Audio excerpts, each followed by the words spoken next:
Teach me how to parallel park. Tips to help you pass the driving test. On the driving test, you'll be asked to pull up on the left behind a parked car.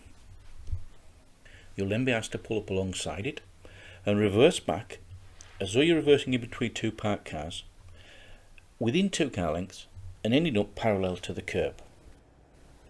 This is my way of doing this exercise. So the first thing that we're going to do is we're going to pull up alongside the car. Remembering that we're going to be in the middle of the road, we're going to be an obstruction to other vehicles, so keep that in mind. Be prepared to stop if need be. So we're going to have a good look round, move off and move alongside the parked car.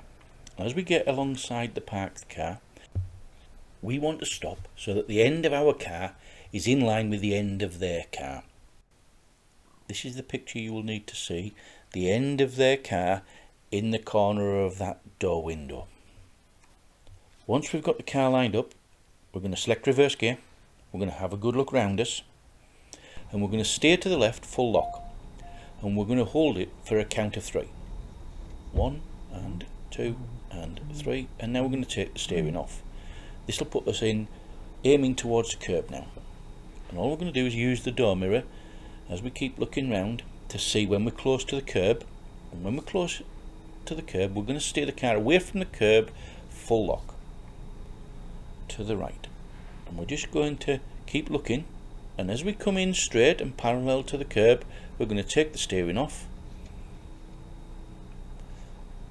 and we'll just let it go back a little bit, and then we're going to stop. So anybody got any questions, leave them in the comments below and we'll get back to you and answer them as best as we can. Don't forget to give us a thumbs up and feel free to share the video with your friends. Remember to subscribe and hit the bell, and we'll let you know when new videos arrive.